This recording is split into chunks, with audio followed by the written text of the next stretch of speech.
there are various types of major connectors. I have already described a broader division, that is maxillary major connector and mandibular major connector.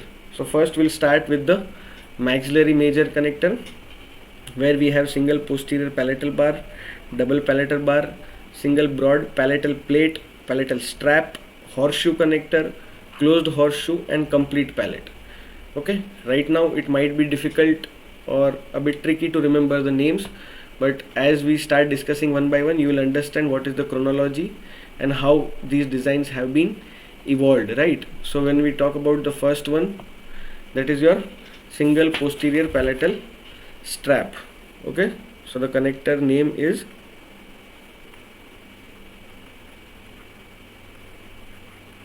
single posterior palatal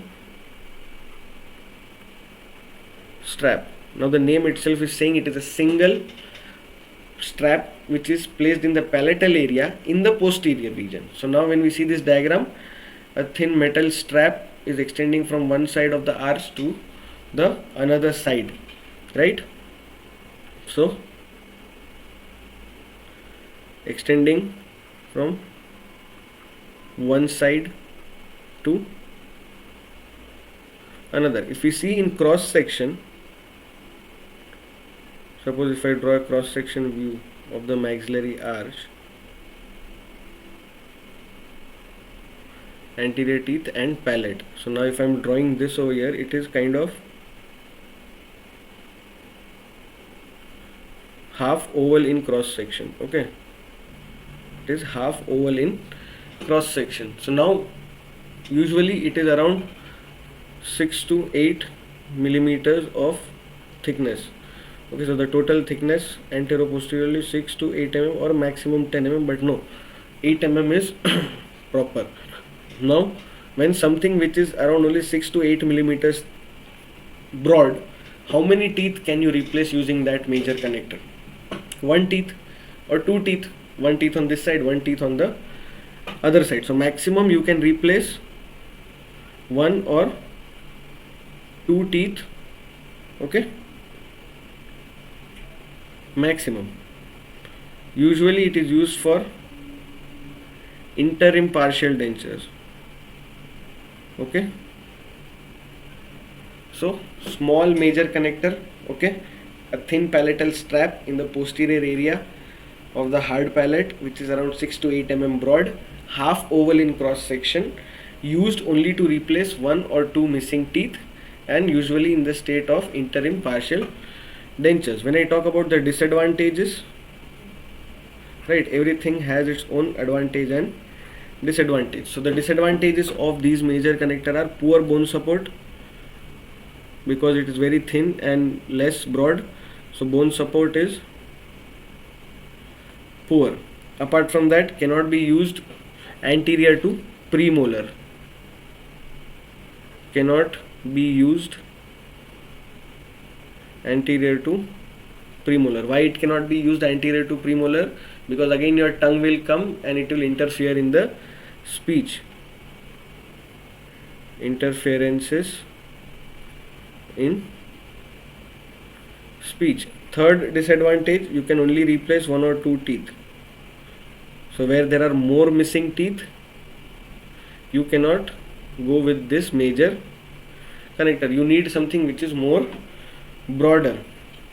Okay, so which situation where one or two missing teeth will be present? Usually seen in Kennedy's, yes, class 3. So that is why I covered all the basic chapters first, so that you can understand all these terminologies. So once again we'll summarize. Poor bone support, cannot be used anterior to premolar because might cause interference in speech. Only used to replace one or two teeth and seen in Kennedy's class 3. Okay, so this was about your antero-posterior single posterior palatal strap. Now moving on to the second one, that is your, it was single posterior palatal bar, not strap.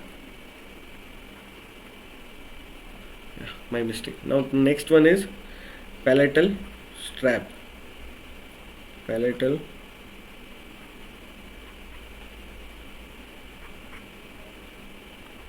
Now when we talk about palatal strap, now what is the difference?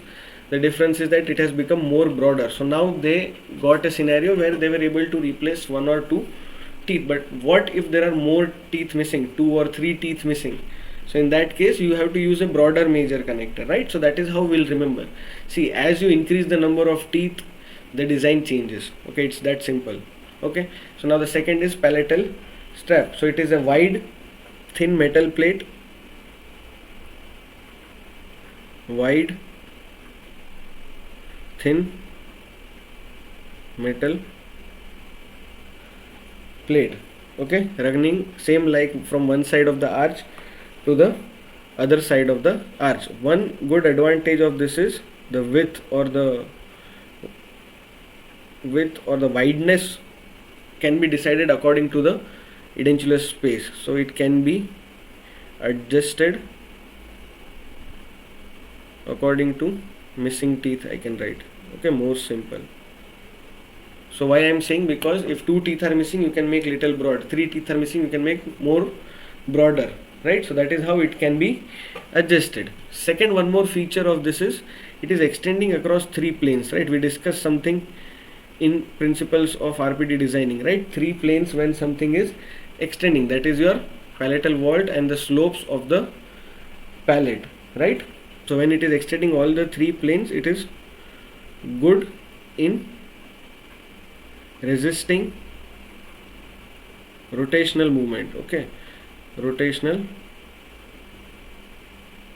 So something which is extended on 3 planes, when it tries to rotate, it cannot rotate easily, so it restricts that movement. Now where can you use this major connector? Okay, the indications I am writing with green color from now on, and contraindications or disadvantages in your red color.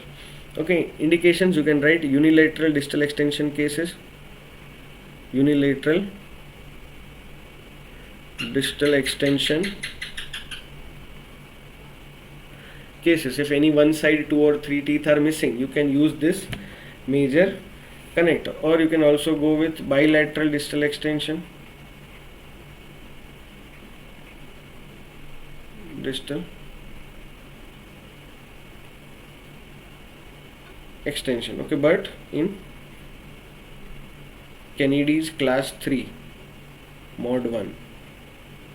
Okay, suppose you have Kennedy's class 3 where 2 or 3 teeth are missing and one side 1 teeth is missing, you can use this palatal strap over there, okay.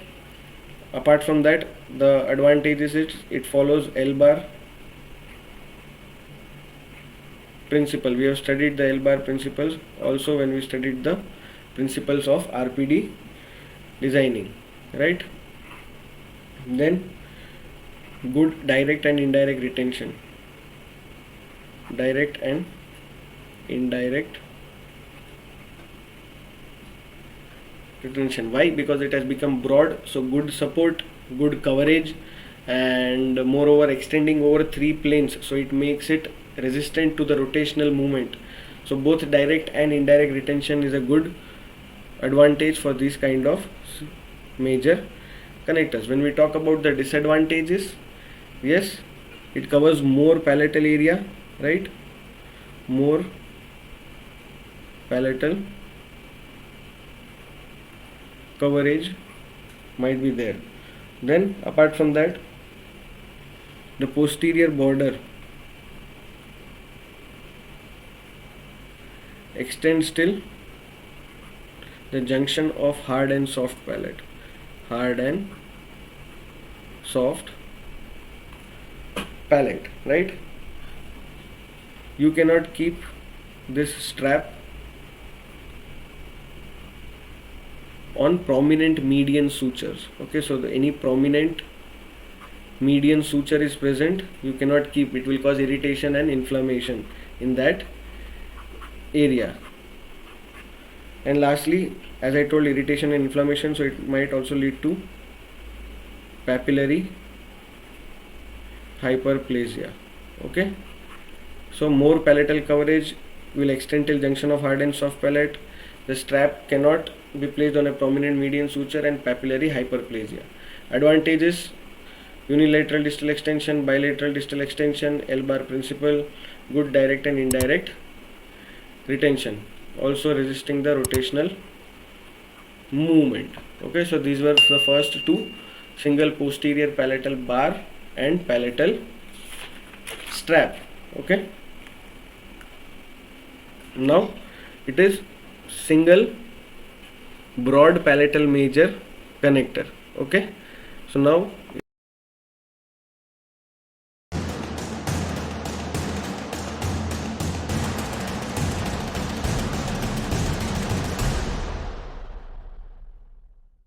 now